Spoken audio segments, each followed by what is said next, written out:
What's up, ladies and gentlemen? My name's Tim, and today I would actually like to talk about a lot of different things when I think about it. This is gonna be the birth of a new idea for my channel. It's gonna be called the Firelink Chat.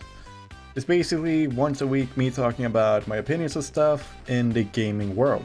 For example, we're gonna talk a little bit about Doom Eternal, how I feel about the game, and kind of what I hope it will add to it with its story mode DLC. So I'm gonna state my opinions about the game, what I expected it to be, and what I got. So, Doom. Brilliant game. I loved Doom 2016. It was such a good game. Even though it looked kind of trash when they showed it at Electronic Expo last, I think like 2015, 2016, it was so good. I mean, who knew that it could actually come back from the ashes and make a great game? Because that's what they did. They made an amazing game. The gameplay was fast, it was hectic, it was brutal, gory, it was everything Doom needed to be. And it kind of put it back on the map of gaming giants. And then, at 2020, we got Doom Eternal, which was an amazing, like a really fucking good addition to the Doom franchise. I mean, the pacing, the graphics, the technical aspect of it all, it was so good. The engine ran smooth as butter, and the gameplay was cool. The story was like this mix between fantasy, good and evil. It was really awesome. And then you had the gameplay where you were like super fast. You had to kill to be able to survive. You had to use your chainsaw to get ammo. You had to use ammo to glory kill. And you know, it was like this cool endless circle of just massive mayhem. And I absolutely loved it. And the story was good. It was really fun to actually watch. A bit weird to watch a couple of things happen without spoiling. There are a couple of weird scenes, but the new levels, the places you explore, it's so good. I highly recommend it. If you haven't played it, definitely play it if you're up for a new defining FPS game. It's so good, so very good. And I'll probably do like specific videos about the game in the future. Probably do an Ultra Nightmare run when I've actually managed to finish it. But for now, all I can say is definitely play the fucking game. It's good. Another thing that's been on my mind is Final Fantasy. I haven't played Final Fantasy, ever. I know, it's a great game, everyone loves it. It's one of those games like Zelda you have to play once in a lifetime, but I haven't gotten there yet, okay? And I want to play the classics because the remake, from what I've heard, changes a lot of things around.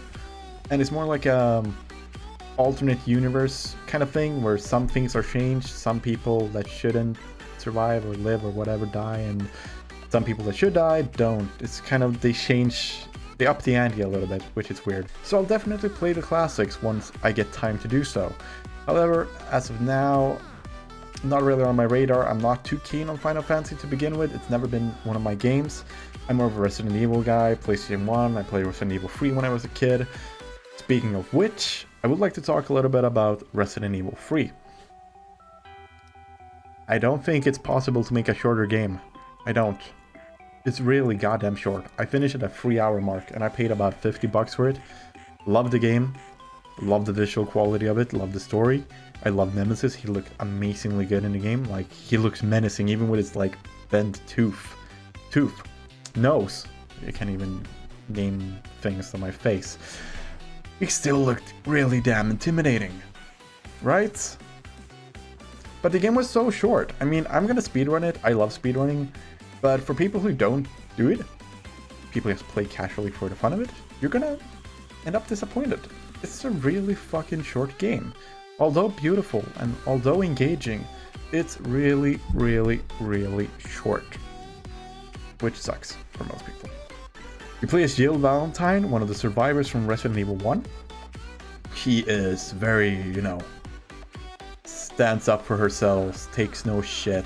She's a really cool character, and I did enjoy playing as her throughout the game, and the story unfolded in a very nice and conclusive way. So if you haven't already and you don't mind the short length of the game, or you would like to wait for the game to lower its price, I highly recommend playing Resident Evil 3 as well. I'm gonna do a detailed review slash video about Resident Evil 3 specifically.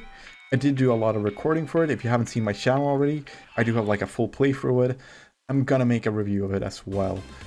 But for now, all I can say is, if you like games, if you like Resident Evil games, and you don't mind them being short, definitely play Resident Evil 3. And finally, there's something that's been on my mind like all week, or actually the last couple of months, and it's Destiny. Destiny 2 actually, as a matter of fact. I loved Destiny 2 when it came out. It wasn't the best, it had a lot of issues, it took away a lot of features from Destiny 1, but it was a good game. It worked well, it played smoothly, the guns were so fun to use, but there was nothing to use them on. Don't get me wrong, you have enemies everywhere you can shoot, but there was no endgame, nothing to chase. The Leviathan was a pretty good and fun raid, but apart from that, there was nothing really to do. And then Forsaken came and made it way more open world, way more inviting for people to play. I loved Forsaken, a lot of people loved Forsaken. Forsaken was the best time to get back into Destiny 2. It had a lot more things to do, it was more welcoming to new players, etc, etc.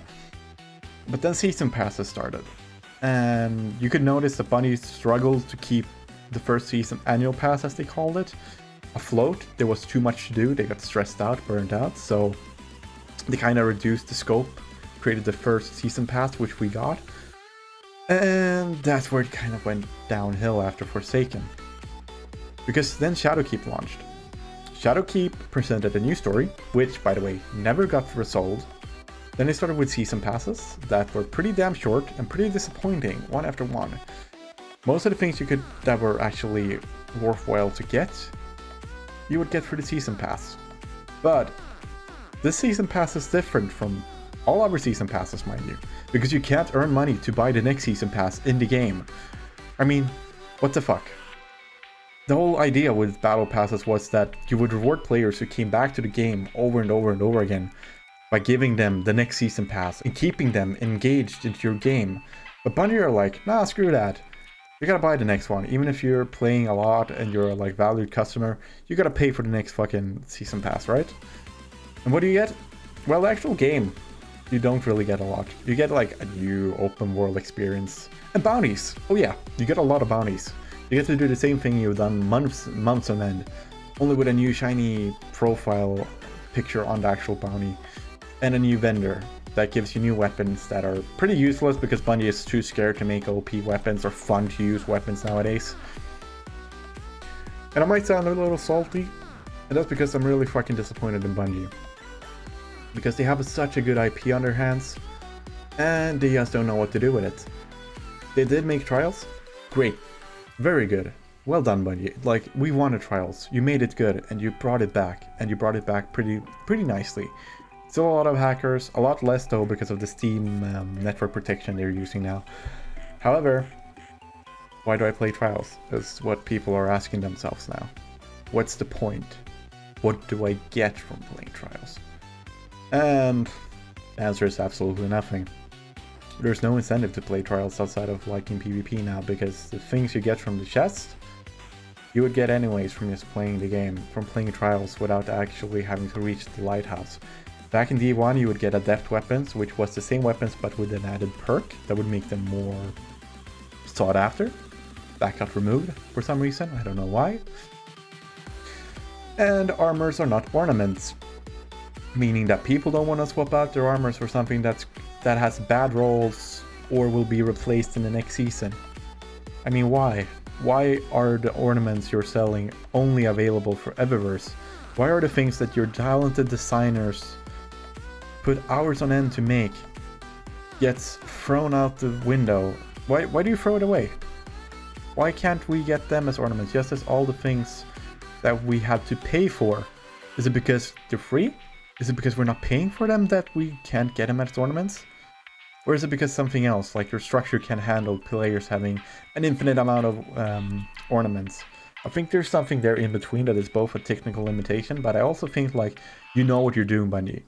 You're putting a price tag on things we want, and you're leaving a bad taste in people's mouths. I really hope from the bottom of my heart that Bungie can get a grip on what they want to do with Destiny and they can make it brilliant, I would love to come back to the game. But for right now, I feel like I don't have a need to come back to the game. Hopefully Destiny 3 or whatever expansion they're going to release in September is going to change my mind. But for now, I'm not interested. It's going to be kind of a short video, even though it's clocked in at 11 minutes. I would like to have topics to talk about, so if you have anything you would like me to rant about, to state my opinion about, by all means just drop it down below in the comment sections. That would mean a lot to me.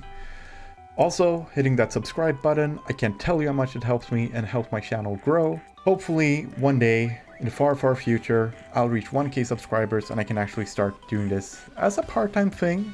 More fun, but also gives me more incentive to do cool stuff, yay. But until then, I hope you have a good day. I will catch you next time. Bye bye.